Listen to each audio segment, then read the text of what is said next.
estemos transmitiendo ahora.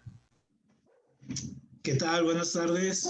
Bienvenidos a este espacio de la Facultad de Química con nuestro programa semanal de todos los miércoles de la letra absuelta y en concordancia con lazos químicos y un minuto, un libro. Pues hoy vamos a platicar del tema que habíamos comentado hace 8 días, el de historia de las ciudades. Vamos a ver un poco este tema viéndolo desde una perspectiva, si bien histórica, pero también dándole un toque también sociológico y hasta filosófico en algunos conceptos, sobre todo porque la ciudad ha pasado a convertirse en parte de nuestras vidas, es un personaje por sí mismo, es casi como un organismo vivo, evoluciona, cambia, siempre está modificando, creciendo, a veces se destruye, a veces vuelve a surgir y todo ello. Entonces la idea de esta charla es prácticamente revisar esto, o sea, sí el punto histórico, cómo ha evolucionado, pero también tomar algunos ejemplos de ciudades que han sido, digamos, son los modelos del tipo de ciudad, cómo se construyó, por ejemplo, París, Nueva York, Dubái, qué pasó con ciudades que fueron destruidas como Dresden, Chernobyl, ¿no? O algunas ciudades ideales que se construyeron con conceptos ideológicos y políticos como Brasilia o Washington, pasando por revisar la cosmogonía de cuando se construyen ciudades como Tenochtitlan, o las ciudades babilónicas, o las ciudades egipcias, o la influencia que tuvo que ver el racionalismo y la filosofía para la construcción de ciudades como las griegas, y o la guerra, lo que tuvo que ver para construir ciudades como Roma. Pero también ver un poco cómo estas ciudades fueron evolucionando al par de la misma economía, a la par de los cambios geográficos, de los descubrimientos de la ciencia, y cómo a todo esto de las ciudades va a tener incluso una influencia directamente en la literatura, directamente en el arte, en fin, es decir, cómo permea la parte de estar en una ciudad en prácticamente todos los estadios de la vida, de la vida humana y de nuestro quehacer.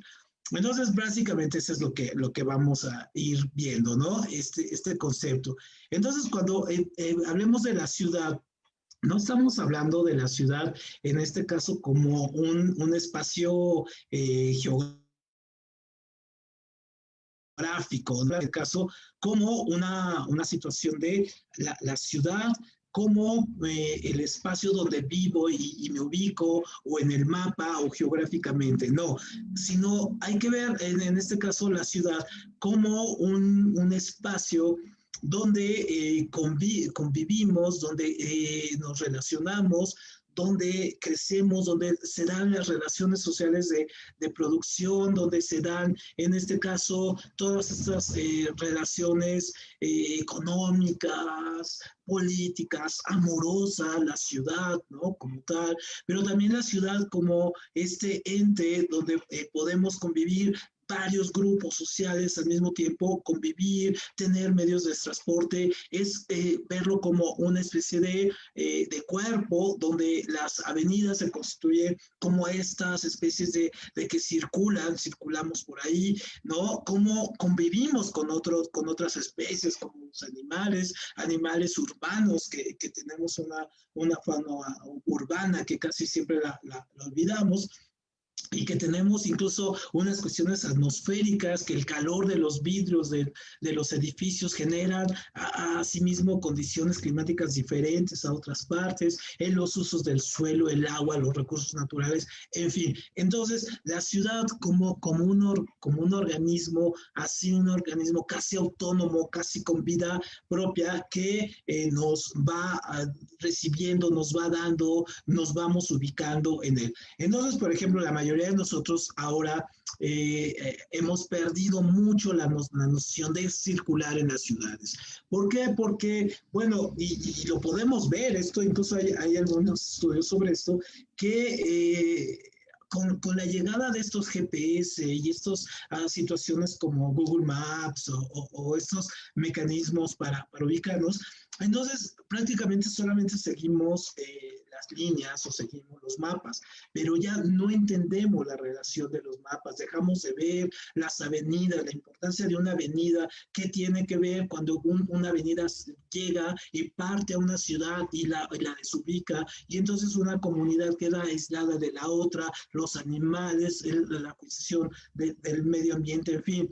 Entonces, obviamente hemos dejado, pero también la ubicación. Entonces, de repente, por ejemplo, nos cuesta trabajo ubicarnos en la ciudad como un espacio donde podemos convivir el sur, el norte, el este o el este, y las avenidas, sabernos los nombres de las calles. No, todo eso lo hemos ido perdiendo, lo hemos ido olvidando y nos hemos vuelto como muy mecánicos en el uso de estos elementos GPS para ubicarnos en la ciudad. Entonces ya no nos cuesta trabajo ver a la ciudad como ese organismo donde salimos y tenemos que atravesar las calles, caminar, salir, pero a partir de nuestra propia intuición, a partir de un gusto que tengamos por esta convivencia en la ciudad, en las calles, como una especie de fluido donde nosotros vamos a ir circulando y conviviendo. Y claro, con todas las fricciones y rozamientos que hay, ¿no? En las avenidas, los choques, los accidentes, la convivencia con otra gente, gente que a veces no vamos a poder ver jamás en la vida, pero hay gente que pues, nos podemos encontrar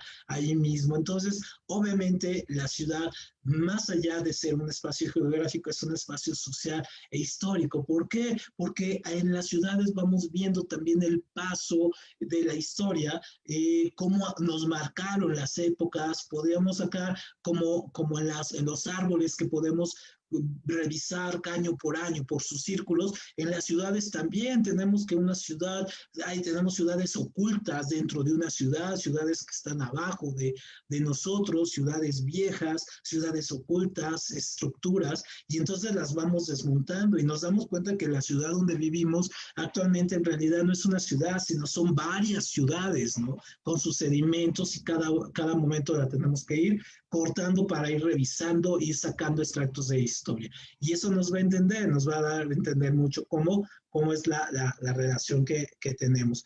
Entonces, obviamente, sí, la ciudad es como un organismo en este caso, ¿no? La ciudad es un organismo que nos va llevando, nos va ubicando, digamos, a todos nosotros en estos pequeños espacios que de repente por ser tan grandes las ciudades, ahorita vamos a ver un poco cómo han evolucionado, pero por ser tan grandes ahora las ciudades, estas grandes metrópolis, de repente hacemos microciudades. Entonces las microciudades vendrían siendo estos pequeños espacios de colectividad donde encauzamos la vida, más allá del trabajo, más allá de estos, encauzamos ahí la vida. Por ejemplo, yo vivo en el sur y entonces para mí el sur, en el marco de 2 kilómetros a la redonda, ahí llevo mi vida del día al día, ¿no? Entonces me es muy difícil moverme fuera de estos marcos porque ya ahí construí mi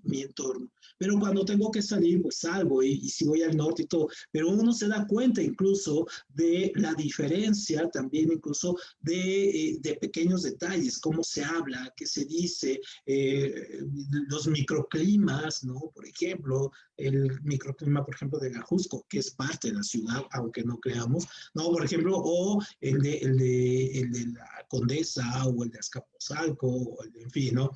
Y es tan grande la ciudad que tiene sus propios sentidos, sus propios barrios, sus propias identidades, sus propias formas de hablar, en fin. Entonces, obviamente la ciudad va a hacer que toda esa amalgama de ideas, pensamientos, microclimas, microfaunas, en fin, todo ello se junte y entonces funciona prácticamente como este organismo casi autónomo que tenemos. Entonces, ¿cómo llegamos a eso? ¿Cómo llegamos a tener estas macrociudades? Vamos a hablar, cuando hablemos de estas ciudades, vamos a hablar sobre todo de estas ciudades que tienen unas concentraciones urbanas grandes, ¿no? O sea, vamos a diferenciar un poco aquí en la actualidad la parte de las poblaciones o comunidades rurales, los pueblos en este caso, y vamos a concentrarnos en estas grandes capitales como por ejemplo en México, Ciudad de México, Monterrey, Guadalajara, algunas de estas ciudades grandes de 1, 2, 3 millones de habitantes en adelante, y para entender un poco la evolución, para entender un poco el contexto en el que vamos a manejar. Y prometemos hacer después un programa específicamente de estas comunidades de pueblos y también posteriormente vamos a hacer un programa sobre la historia de la Ciudad de México en específico. Pero hoy la vamos a tocar de una manera un poco superficial el asunto para no dejarlo ahí. Entonces, para poder entender un poco la cuestión de las ciudades, vamos a revisar este pequeño este pequeño video, ¿no? que les traje aquí, donde vemos cómo van a comenzar las ciudades. Las ciudades comienzan en esta parte de lo que es Mesopotamia, ¿no? Aquí entre los ríos Tigris e Éufrates, y aquí van a comenzar todas las comunidades. Ya las ciudades comienzan cuando el hombre se vuelve sedentario, cuando comienza y descubre la agricultura, y entonces comienza a quedarse en pequeños espacios que poco a poco van a ir creciendo. Y entonces estas pequeñas comunidades o posteriormente tienen que tener una organización, tienen que tener servicios que los van a traer como el agua, ¿no? En este caso, zonas de agricultura, zonas ceremoniales y todo. Pero las ciudades prácticamente comienzan aquí. Entonces, vamos a ver este pequeño video muy breve donde tenemos la aceleración de cómo esta pequeña ciudad que podemos considerar como la primera ciudad ya considerada más allá de una aldea, sino ya considerada como una ciudad con sus características, es decir, con un trazo arquitectónico diseñado, con una cantidad de habitantes, con una serie de servicios y con estructuras bien diferenciadas, tanto sociales, económicas y sociales. Eso define a una ciudad más allá de una aldea. Entonces comienza aquí, ¿no? Entonces vamos a ver de una manera muy acelerada. Entonces vemos ahí cómo Uruk se convierte en la primera ciudad, ¿no? Desde la edad de bronce empiezan los vehículos, la primera dinastía, en este caso de egipcia, hacia los 1700, luego también cómo empiezan a extenderse hacia la India,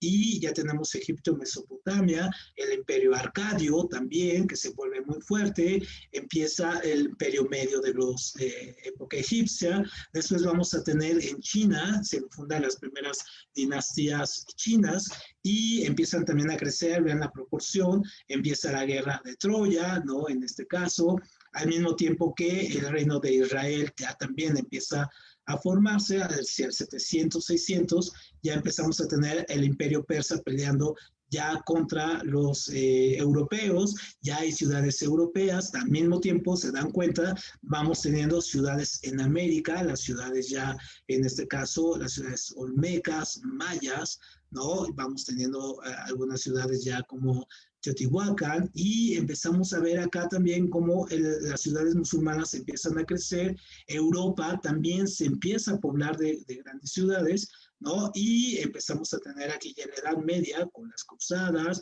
el imperio de Genghis Khan, ¿no? En este caso, el imperio azteca, aquí ya comienza, ¿no? Aquí ya viene la conquista, en este caso, el periodo colonial, ¿no? Aquí ya vemos, se fijan, la aceleración que empiezan a tener las ciudades, se acelera muchísimo el crecimiento hasta lo que tenemos en la actualidad, ¿no? Entonces, ese video es interesante porque vemos cómo se van acelerando las estructuras sociales, entonces económicas y políticas y de todo tipo. Entonces, obviamente, como vemos aquí en este pequeño gráfico, vemos que las primeras ciudades que se constituyeron ya como las conocemos, ya con toda una estructura religiosa, una división, es las ciudades que están en Mesopotamia. Entonces, obviamente, las ciudades ahí en Mesopotamia, pues obviamente van a corresponder a una concepción simbólica del espacio, ¿no? Pero es muy propio esto del pensamiento mágico y del pensamiento religioso que estaba en esa época. Hay que pensar que estas ciudades son teocráticas, donde el poder radica en el sacerdote y donde los dioses tienen esta parte, por un lado, anímica con la naturaleza y por otro lado, después con los griegos, ya un antropomorfismo donde los hombres van a convertirse en la representación de los dioses. Pero las ciudades tienen un ordenamiento espacial muy acorde a la cosmogonía de su religión y obviamente a la orientación, digamos, astrológica de su tiempo, ¿no? Entonces, por ejemplo, las ciudades sumerias van a estar sobre todo regidas por valores religiosos y militares, y el orden arquitectónico en este caso es muy geométrico, muy orientados hacia la salida del sol. Entonces, ¿por qué? Porque es geométrico y todo eso por su misma concepción que tenían acerca del mundo. Sin embargo, por ejemplo, las ciudades, y no eran amuralladas, las ciudades mesopotámicas sí comienzan a tener ciudades amuralladas, como la que estamos aquí viendo en el gráfico, ¿no? Sus trazados no son completamente regulares, sino más bien son irregulares, y es un poco haciendo referencia a la cosmogonía que tenían del tiempo. Es decir, no un tiempo limitado, sino un tiempo que se podía perder. Y entonces, obviamente, los ciudadanos no tenían al habitar en estas ciudades, pues obviamente la cuestión del tiempo de llegar de un punto A al punto B, pues no representaba una cuestión de lógica lineal como lo vemos ahora, ¿no? Que tenemos grandes avenidas y todo este asunto. Entonces, obviamente, las ciudades mesopotámicas, como la ilustración, se construían a partir y iban creciendo a partir del templo, ¿no?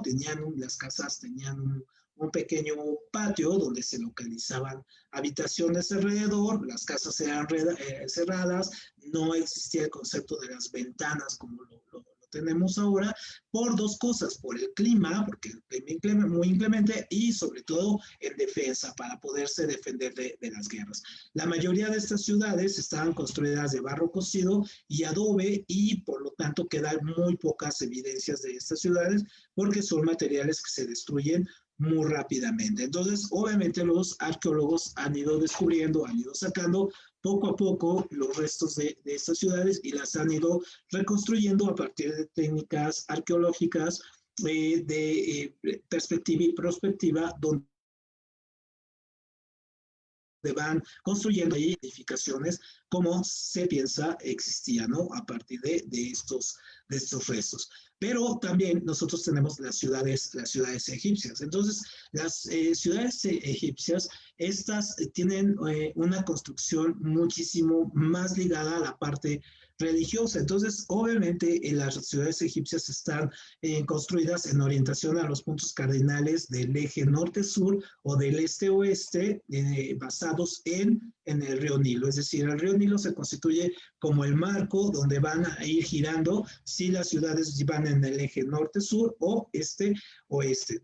Entonces, obviamente, la ciudad egipcia planteó una organización especial con arreglo también a un orden jerárquico, ¿no? Entonces, la ciudad o el centro urbano principal se va a llenar de templos y palacios, y alrededor, obviamente, la parte urbanística de las habitaciones, las casas donde convive, pero en el centro urbano son los templos y los palacios.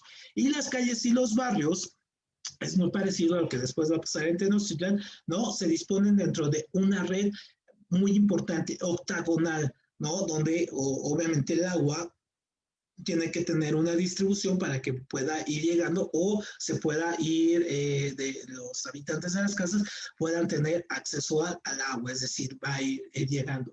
Obviamente la cosmovisión, por estar cerca del Nilo, la cosmovisión, el trayecto del Sol, tienen una visión en esta construcción de ciudades como un ciclo de vida, ¿no? El amanecer y toda la tierra, de todo lo que está ubicado al este del Nilo, representan el nacimiento a la vida, ¿no? El atardecer y las tierras al oeste del río van a representar, en este caso, el ocaso, la muerte. Entonces, por eso los egipcios construyen necrópolis, es decir, ciudades de los muertos, construyen estas pirámides como tumbas, los valles de los reyes, en este caso, y todo eso, pirámides, necrópolis, y todo eso se ubican en el lado oeste. Entonces, cuando vayan a Egipto, no se olviden de visitar estas partes y ubíquenlas así, ¿no?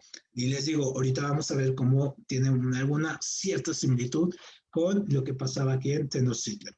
¿Qué pasa con las ciudades griegas? Las ciudades griegas hay que entender que estas empiezan a tener en Grecia se empieza a tener un pensamiento más allá del religioso, del pensamiento mágico, un pensamiento filosófico, racional. Entonces surgen los filósofos, y los filósofos ya no están pensando tanto como en la divinidad que construye, da la vida y todo, no, sino a la materia, al quehacer humano como el que va a ir girando y va a ir modificando la estructura. De hecho, uno de los filósofos, un sofista muy interesante, Protágoras, el que dice que el hombre es la medida de todas las cosas, logra imponer esta visión incluso en las ciudades, ¿no? Entonces las ciudades griegas tienen que ser enormes, bellas, estructuradas, racionales, bien pensadas. ¿Por qué? Porque son la representación del hombre, ¿no? Entonces,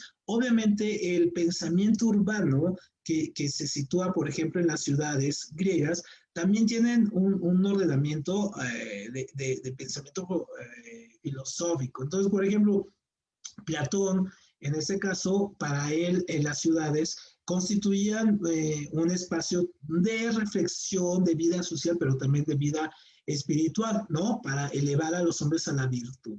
En ese sentido, las ciudades tenían que construirse para ello, ¿no? Para volver a los hombres virtuosos, en este caso, o sea, ciudades virtuosas, no como ciudades del vicio, como Las Vegas, ¿no? En este caso, que me imagino que hacen muy divertidas, ¿no?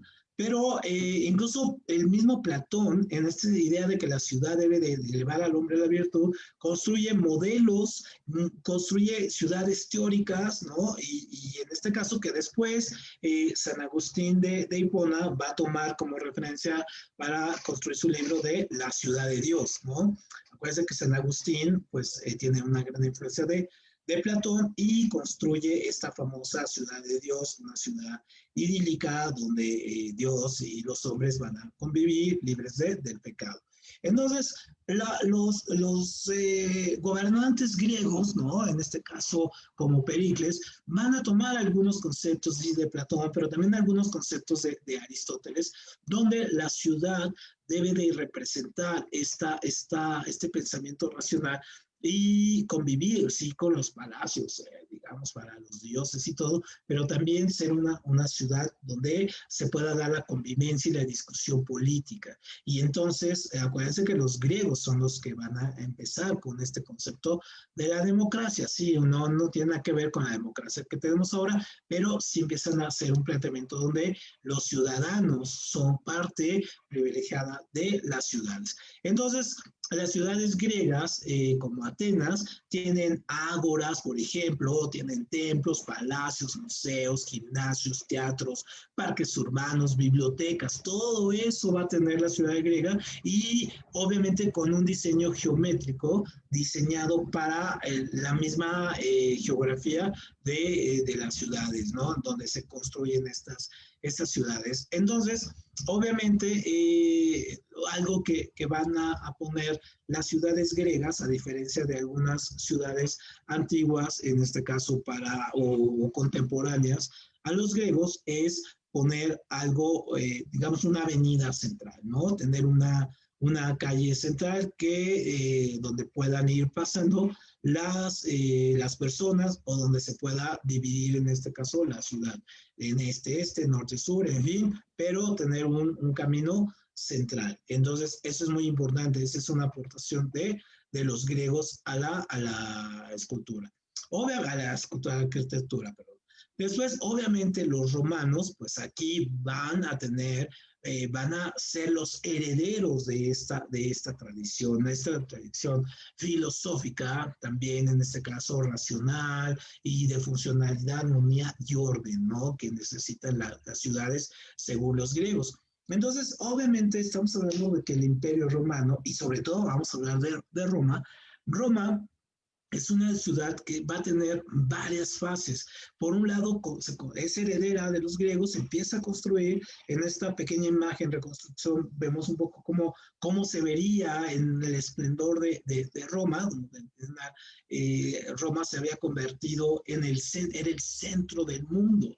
Entonces era la capital del mundo en este caso. Entonces ahí convivían los comerciantes, convivían los gobernantes, convivían los navegantes, el pueblo en común, la milicia, y en este caso era una ciudad muy atractiva, ¿no? Digamos que guardando todas las comparaciones posibles, pero por ejemplo Roma, al ser la capital del mundo, sería lo que hoy es Washington, D.C., ¿no? Así como la capital del país más importante. Aunque claro, algunos dirán que no, que quizá es Moscú, otros dirán que es Beijing, ¿no? Pero bueno, en fin, el mundo occidental en este caso sería Washington, D.C.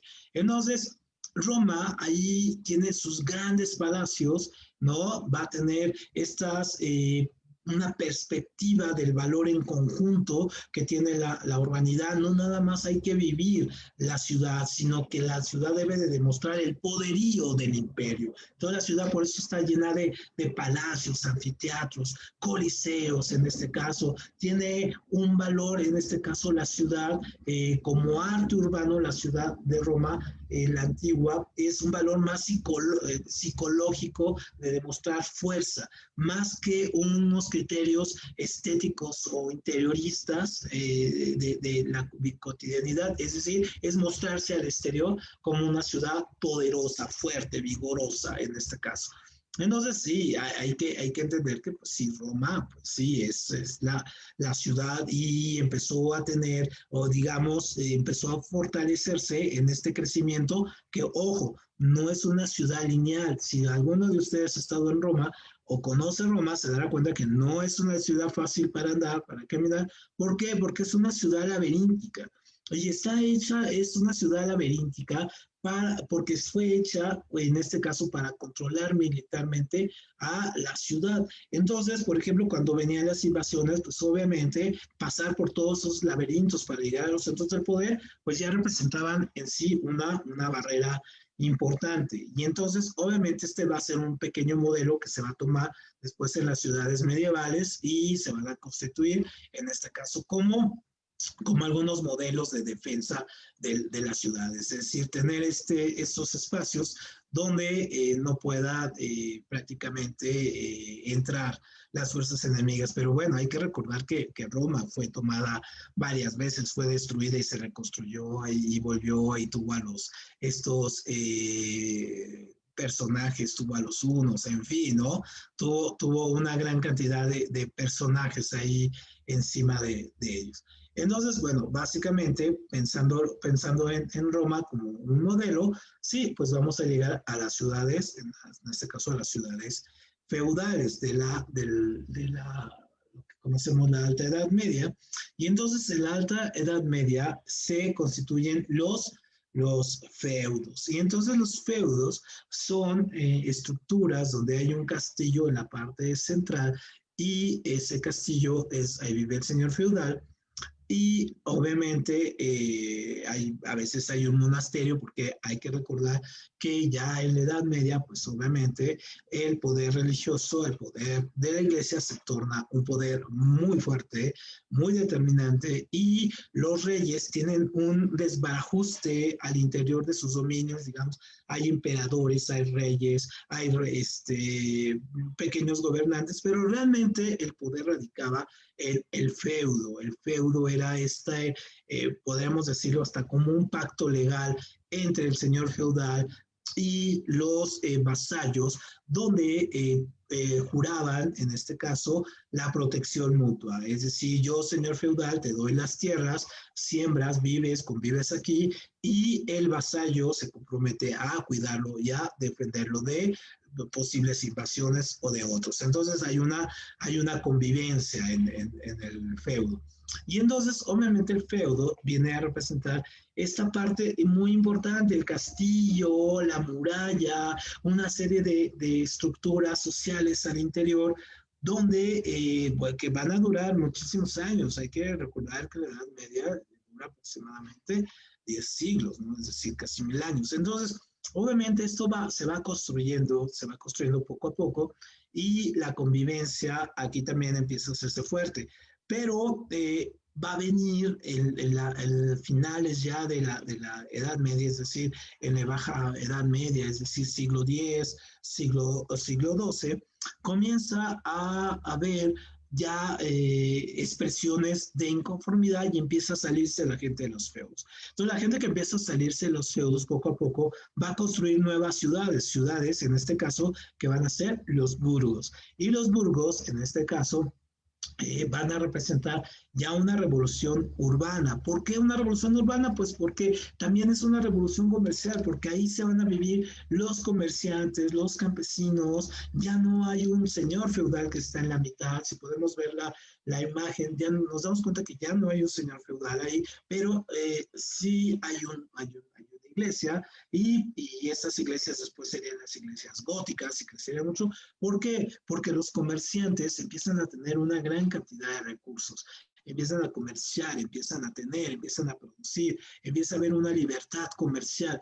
Y obviamente la riqueza se debe de representar también en sus ciudades, un poco recordando la estructura de los romanos, el aspecto psicológico, es decir, mi ciudad debe representar lo que soy, ¿no? Entonces, obviamente, los burgos empiezan a tener este crecimiento muy interesante, ponen iglesias, pero las iglesias también las empiezan a embellecer. Y entonces cuando surge el gótico, pasan del arte románico, en este caso, de estas estructuras, iglesias pesadas, muy fuertes, muy sólidas, pasan a construir estas iglesias góticas hacia lo más arriba, ¿no? Es decir, son como los rascacielos de la actualidad. Entre más alto representa mayor opulencia. Y entonces las iglesias góticas son financiadas por esta nueva clase social que surge de los burgos, que es la burguesía. Y entonces, obviamente, empiezan a construirse y estas iglesias, muchas de ellas, no permitían la entrada incluso de los pobres. ¿Por qué? Pues porque las ensuciaban, eran sus catedrales, les había costado mucho dinero construir sus catedrales para que los pobres se acercaran o estuvieran ahí.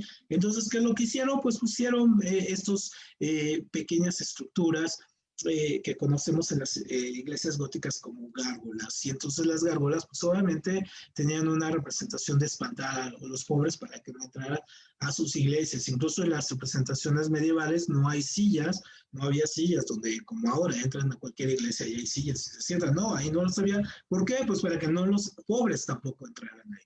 Entonces los burgos se van a construir como ciudades de comerciantes, en este caso. Son barrios que se van a formar en torno a la iglesia, al mercado. En este caso, las pequeñas murallas van a ir cayendo, se van a ir haciendo ciudades sin las murallas. Algunas todavía sí las tienen porque tenían algunos conflictos, pero la mayoría de estas ciudades burgos van a aparecer ya sin ello. Una ciudad que comenzó siendo un burgo, pues obviamente van a ser ciudades como el mismísimo París, ¿no? La misma Londres, en este caso, las ciudades como Ámsterdam, que son ciudades, Madrid. Entonces, estas ciudades van a empezar como estos pequeños burgos de comerciantes que van a diseñar, ojo, muy interesante, siempre van a estar cerca de donde haya estos recursos como el agua, es decir, nada nuevo, porque finalmente las ciudades de mesopotámicas, egipcias, incluso las mismas ciudades aquí en Mesoamérica siempre están cerca del agua, ¿no? Entonces, es un elemento vital. Entonces, obviamente, por eso es el chiste de cuando uno va a Europa es que siempre en las grandes ciudades siempre hay un río, ¿no? Siempre hay un río, siempre está la catedral, siempre hay una catedral principal, ¿no? Siempre hay el tren y los espacios son muy parecidos en este caso. Y si uno se fija, tiene mucha lógica, ¿no? Tienen estas ciudades, son muy parecidas entre sí. Entonces, obviamente, estos centros, estos burgos que van a ir creciendo, ahí van los campesinos a vender sus excedentes, cereales, frutas, carne, al mismo tiempo compran otros elementos hechos por los artesanos, como herramientas, cerámica, ropa, es decir, hay un intercambio comercial, ¿no? Y por eso el burgo se constituye como el principal centro de comercio, ¿no? Para que el comercio sea más fluido, se empiezan a construir plazas, los espacios públicos, es decir, estos espacios públicos que hoy tenemos donde podemos sentarnos, se empiezan a construir ahí porque necesita haber un intercambio comercial ahí, ¿no? Que adicionales al mercado central, también se empiezan a hacer barrios especializados, los barrios que van a ser los de cuero, los de cría, los de alfarero, donde va a estar el ceramista, en fin, van a haber una comunidad de artesanos por barrio y obviamente esta burguesía naciente pues va después a tomar el poder después de las revoluciones burguesas del siglo XIX, ¿no? Van a construir su modelo. Entonces, obviamente, en el Renacimiento vamos a tener también una nueva revolución urbana. ¿Por qué? Pues porque también las ciudades van no nada más a representar el florecimiento de la parte económica, sino también el pensamiento filosófico que viene impregnado a ello. ¿Y cuál era el pensamiento filosófico del Renacimiento?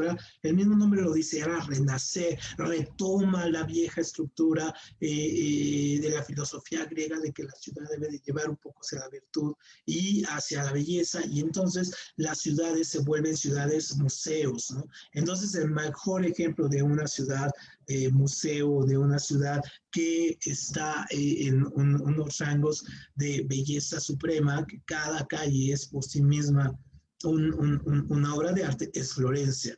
Entonces Florencia, Milán, mismo Venecia, se constituyen como ciudades renacentistas que quieren demostrar la parte artística, una ciudad señorial donde los hombres se dedican a cultivar las artes y las letras. En estas ciudades como Florencia resurge el ágora griega, en este caso como el centro público de reunión donde se van a ver las obras de arte, digamos las obras de teatro, las representaciones, las mascaradas, que a mi amigo Alejandro Alfaro le gustan tanto, ¿no? Y invitan a paseo y a la conversación, es decir, algo que las ciudades en este caso no tenían, ahí comienzan, ¿no? Ahí comienzan a resurgir estos centros. Entonces, sí, estas ciudades renacentistas pues comienzan a ser ciudades bellas. Obviamente, esto está pasando en Europa, pero al mismo tiempo que está pasando esta cuestión de la belleza, ¿qué está pasando en Mesoamérica? En Mesoamérica tenemos, en este caso, las ciudades. Las ciudades se van construyendo. Prometemos hacer un especial sobre Mesoamérica próximamente. Vamos a invitar a un especialista que nos va a explicar mucho mejor este asunto. Pero bueno, vamos a hablar aquí para no dejar pasar este asunto. Obviamente las ciudades mesoamericanas también tienen la construcción de la cosmogonía y también se construyen con base en ello. Tenemos ciudades, por ejemplo, como pequeñas ciudades como La Venta, ¿no? San Lorenzo, en este caso, Tres Zapotes, de la cultura olmeca, pero también tenemos las ciudades mayas, ¿no? Tikal, en este caso, Chichén Itzá, es decir, pero las ciudades en este caso que se van a convertir en grandes centros urbanos y que hasta la fecha nosotros podemos decir que sabemos mucho de esto, en realidad sabemos muy poco, por ejemplo, de Teotihuacán. Incluso Teotihuacán ni siquiera sabemos cómo se llamaba. Teotihuacán le pusieron después los mexicas, ¿por qué? Pues porque era la ciudad de los dioses, pero no sabemos cómo los mismos perdón, los mismos teotihuacanos no sabemos cómo le decían a Teotihuacán, no tenemos ese dato. Pero, por ejemplo, si nosotros vemos Teotihuacán y le hemos visitado, es clásico que todos hayamos visitado Teotihuacán alguna vez. Era una ciudad que se componía de otras dos ciudades, una que era Tula y otra que era, en este caso, esta ciudad que está aquí en Puebla, donde está esta otra pirámide, ahorita me acuerdo el nombre se fue, y que eran ciudades de peregrinación, es decir, de una ciudad llevaba a otra y el templo de los muertos pues, nos llevaba directamente en camino a esta ciudad ahí que está en Puebla, donde está ese cerro y arriba hay una iglesia, pero abajo hay una iglesia. Ahorita se me fue, ahorita me acuerdo. Pero obviamente estas ciudades, pues sí, conocemos eso, pero todo lo de alrededor, cuando nosotros subimos a la pirámide del Sol o de la Luna, tenemos que observar, no nada más lo que está ahí, porque esos son los palacios. Tendríamos que observar todo lo que hay alrededor para poder entender el contexto de la gente que vivía ahí, ¿no? La depredación que hubo de los recursos, cómo se fue, cómo convivían, tendríamos que imaginarnos ello, una gran colectividad.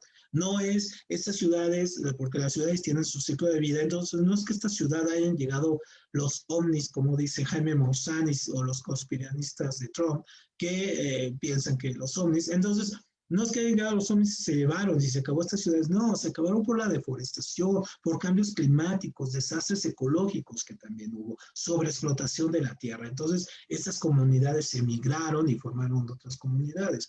Entonces, una de estas ciudades es la Gran Tenochtitlan, ¿no? Es decir, donde estamos. Y esta ciudad, por ejemplo, también corresponde su crecimiento a esta visión del cosmos que tenían, ¿no? Hacia el norte, hacia el sur, este, oeste, el mismo templo que tenemos aquí representado, el templo, en este caso el templo mayor, donde el lado que va hacia el sur es para Tlaloc, el lado que va para el norte, en este caso, norte Tlaloc, en este caso sur, va para Huitzilopochtli. ¿Va por qué? Porque tiene las dos deidades, porque Huitzilopochtli es con el dios con el que salen, en este caso salen de ahí, los guía el sol, y cuando llegan aquí le hacen su espacio a una deidad que ya existía, que era Tlaloc, entonces los representan así. Y la parte del solsticio, el sol cuando sale pasa en medio de esta estructura que vemos aquí. No sé si lo podamos ver aquí, a ver, permítame. ¿No? Aquí le pongo la pluma esta y aquí, ¿no? En esta parte. Sí, creo que sí se ve ahí, ¿no? Entonces, este es para Huitzilopochtli, este para Tlaloc, y toda la ciudad está construida, en este caso, en cuatro sectores. Cada sector, obviamente, representa una representación ideológica y cosmogónica de la religión y de la forma de ver de las mexicas, de la cultura mexica. No, bueno, ese es un tema donde si nos metemos no vamos a salir nunca de ahí y prometemos hacer una especial exclusivamente sobre esto, sobre esta ciudad. Pero solamente es un poco la representación de cómo mientras en otro lado están ya con la belleza, aquí tenemos una ciudad con una representación muy, muy estructurada, con sus calpuris, sus calmecas, en este caso sus barrios, ¿no? Los ríos y todo, y tenían una estructura súper organizada para traer el agua, también para la siembra y todo lo que hay alrededor, es decir, nosotros podemos pensar en el Templo Mayor como esta parte que está aquí, pero tendríamos que mirar todo lo que hay alrededor para entender la cantidad de población que convivía aquí, ¿no? Unos aproximadamente 200,000 personas conviviendo en este espacio. Y este espacio tan increíble que era un lago, ¿no? O sea, ¿qué ciudad se construía en un lago? Bueno, entonces obviamente las ciudades mesoamericanas también tienen su propia visión y corresponden también a este aspecto ideológico muy bien estructurado. Pero obviamente las grandes revoluciones también que se dieron de ciudades, aquí vamos poniendo un poco ejemplos, es por ejemplo París, ¿no? París que ahora es como la ciudad luz y que pensamos que siempre fue bella, no, para nada. París fue una ciudad que tuvo sus conflictos y que en este caso fue hasta el siglo XIX con Napoleón en el Segundo Imperio, napoleónico, con Haussmann, en este caso como arquitecto, reconstruye París. Entonces empiezan a tirar calles, empiezan a abrir. ¿Por qué? Porque la idea es que la ciudad parecía un laberinto, entonces la ciudad se tiene que abrir, tiene que haber estas grandes avenidas donde se vea todo, donde la gente pase, donde pasen los carruajes, de un lado del este al oeste, del sur al norte. Entonces, cuando ustedes van a París, ven estas grandes avenidas que donde podemos, nos paramos y vemos completamente el extremo de la ciudad, y si nos paramos acá vemos completamente el otro extremo de la ciudad. Es decir, ¿por qué? Porque hay un diseño para que la ciudad crezca, pero también al mismo tiempo la ciudad se vea, se pueda caminar. Entonces, obviamente, este proyecto fue llevado por ahí del 52 al 70 por Napoleón III y este perfecto de Haussmann de París. Obviamente, él va a cubrir todos los dominios del urbanismo, ¿no? Entonces, va a modificar el corazón de París, los barrios periféricos, las calles, los bulevares, va a reglamentar las fachadas. O sea, ustedes van a París, no hay fachadas, está súper reglamentado, no se pueden hacer muchas cosas, ¿no? Los espacios verdes, el mobiliario urbano, las redes de alcantarillado, el abastecimiento de agua, el equipamiento, los movimientos públicos, es decir, toda una revolución urbanística con lo que va a pasar en París para construir a la París, por ejemplo, ya vamos viendo cómo se fueron tirando casas y todo, y a construir la París que hoy conocemos. Entonces, obviamente, sí hay una modificación de esta ciudad. ¿Y cómo impacta eso? Por ejemplo, impacta en el asunto de que literariamente las ciudades y los barrios todos se conocían. Y a partir de esta modificación de estos barrios, donde aquí podemos ver los trazados de las grandes avenidas, la gente deja de ser vecina, deja de conocerse, y entonces obviamente surgen tipo de novelas como la novela de detectives. ¿Por qué? Porque la novela de detectives, pues básicamente va a ser la novela donde empezamos a dudar del otro, del vecino, que ya no es mi vecino, ¿no? Ya es el desconocido. Otra ciudad que también representa un cambio en este paradigma del crecimiento de las ciudades es Nueva York. Entonces, Nueva York, cuando surge, hace por ahí 1640, surge un poco caótica. Vemos aquí la construcción un poco caótica, ¿no? De este primer mazo es donde está Wall Street. De hecho, se llama Wall Street porque es un muro, ¿no? Que hicieron para que las comunidades, en este caso indígenas, no pasaran a la parte de la ciudad. Entonces, ese es el famoso Wall Street, ¿no? De ahí viene el nombre. Entonces, obviamente, con el crecimiento de esta ciudad, ya con la independencia, pues va a ir creciendo a esta ciudad que vamos a conocer como este puerto, pero empiezan los rascacielos. ¿Por qué los rascacielos comienzan en los 40, 50? Pues porque finalmente hay un deseo de demostrar también que son grandes, que son enormes, que son potencia. Y obviamente Nueva York en los años 40, 50, cuando gana la guerra, obviamente es cuando se expresa. Incluso Sartre llegó a pensar que la ciudad de Nueva York era una ciudad fálica, ¿no? ¿Por qué? Porque representaba esa masculinidad del imperio norteamericano creciendo y hacia arriba. Entonces, obviamente, todos hemos visto esta ciudad de Nueva York como una ciudad ideal, ¿no? Una ciudad hermosa.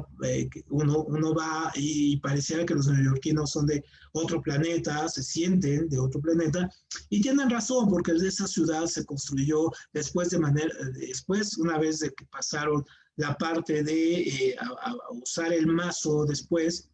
Es decir, todo lo que estaba después de Wall Street, obviamente tiene un diseño geométrico, exacto, se puede ver, es una ciudad estructuralmente, lo que es Manhattan, es una ciudad con un gran diseño. Ya después sus 5 barrios, por ejemplo, de Brooklyn, Queens, Staten Island, el Bronx, obviamente van a ser expresiones diferentes, pero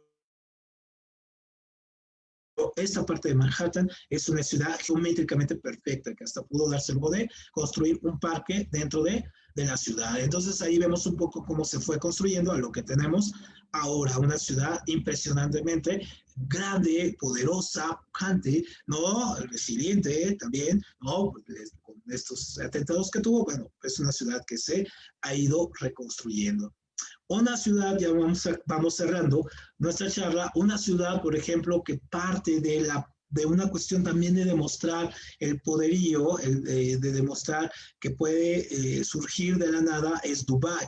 Entonces, eso era Dubái hace 25 años, hace 30 años. Si se fijan, es desierto total.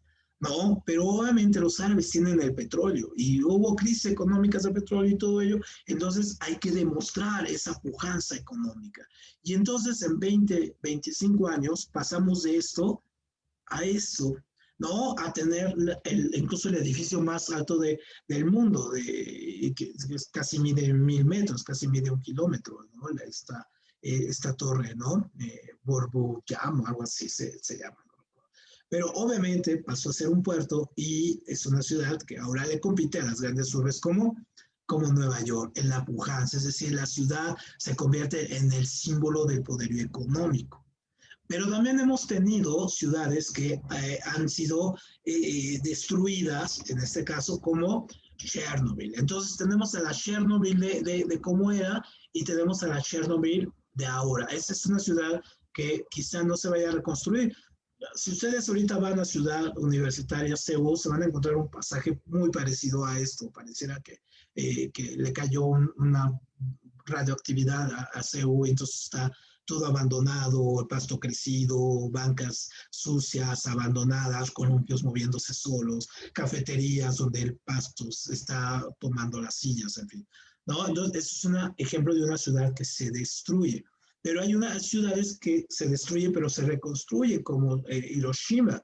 Entonces, esta ciudad que le cae la primera bomba nuclear, se reconstruyó, pero dejó este edificio como símbolo, en este caso, de lo que había pasado. No lo quisieron reconstruir, lo quisieron dejar así, exactamente como quedó, para mostrar lo que había. Pero si nos damos cuenta alrededor, ahora Hiroshima es una de las grandes ciudades económicamente más fuertes que hay en Japón. Pero tenemos estas ciudades como la ciudad alemana de Dresden, que fue totalmente destruida por los aliados como una demostración de prácticamente demostrar el poderío que tenían los nuevos dueños del mundo, destruyendo esta ciudad alemana, bastante bonita, por cierto, y que es destruida. Entonces podemos ver el antes y el después, una ciudad que se volvió a reconstruir y ahora es pujante y es muy importante para económicamente y financieramente para los alemanes. Entonces, esta ciudad, por ejemplo, la destruyen durante varios días de bombardeos aéreos, no bombardean, y hasta que la destruye totalmente. Y ahora es una ciudad pujante. Y hay ciudades, en este caso, ya para terminar, hay ciudades que se construyeron desprofeso, pero que se les fue de las manos a muchos de sus dueños. Por ejemplo, Brasilia. Esta ciudad de Brasilia, que se constituyó como la capital de Brasil, se construyó un poco siguiendo las ideas estas del brutalismo, del Le Corbusier, ¿no? Donde la ciudad debería de ser totalmente funcional, una ciudad funcionalista, y entonces obviamente se construye geométricamente. Si se fijan, son trazos muy parecidos a otra ciudad, que es la ciudad de Washington, ¿no? Que la acabamos de ver, son ciudades muy parecidas. Pero la de Brasilia le pasó algo muy interesante. Tenía esa función de ser la capital, pero la gente se va a apropiar de la ciudad y va a hacer lo que quiera de la ciudad y ya no corresponde a los ideales brutalistas ni de la funcionalidad, y la sociedad toma por asalto la ciudad y hace la ciudad como ellos quieren. Lo mismo le pasó a Río de Janeiro, en fin, ¿no? Entonces, Washington es un tipo de ciudad que ahorita la vimos en la toma de protesta de Biden. Washington es una ciudad que también se construye mecánicamente, muy arquitectónicamente, con un ideal, es decir, demostrar el poder, pero el poder no nada más económico, ya está en Nueva York, ahora es el poder, en este caso, político, ideológico. Entonces, es una ciudad trazada con base a, si ustedes son místicos o seguidores de la teoría de la conspiración y todo, bueno, pues es una ciudad construida con base a iconos masónicos y tiene toda esta estructura de los triángulos y del poder, en fin, o sea, si le buscamos, le encontramos, ¿no? Entonces, pero esta ciudad está construida con ese propósito. Entonces, si ustedes le echan una leída a una novela de Humberto Eco que se llama El péndulo de Foucault, pues encontrarán un poquito más interesante cómo está el diseño ahí de esta ciudad, cómo se fue construyendo. Pero ya para terminar, tenemos que hubo ciudades que nunca se realizaron, por ejemplo, ciudades nazis. Los nazis pensaban que cuando conquistaran el mundo y tuvieran el cuarto Reich, en este caso el tercer Reich, perdón, las ciudades las iban a construir con base a grandes avenidas, grandes divisiones, grandes edificios, todo tenía un orden en las ciudades nazis que se proyectaban, es decir, separar a las comunidades, los negros, los blancos, los chinos, los blancos, en fin, todos separados y que no se tocaran. ¿Por qué? Porque así los podían controlar mejor, es decir, en forma de gueto. Y entonces era reconstruir todas las ciudades con base en esto y con pequeños panópticos, es decir, pequeñas torres donde se vigilara a toda la gente. Es decir, esas ciudades nazis se quedaron ahí en los proyectos y no ha faltado quien la quiera reconstruir de repente cuando construye unidades habitacionales. Esto ha sido muy importante. Después hablaremos de ello en alguna otra ocasión. Pero también tenemos el lado opuesto, las ciudades que llamamos perdidas. Las ciudades perdidas son obviamente estas ciudades que se van construyendo independiente de la gran metrópoli, a la periferia, ¿no? Entonces tenemos estas ciudades como los barrios estos en Río de Janeiro, ¿no? Que están hacia arriba, donde no puede, es muy difícil, por ejemplo, acceder, donde la pobreza está muy bien, pero que tenemos aquí nosotros mismos, nuestras propias ciudades, en Cuautepec, en fin, todo ello, ¿no?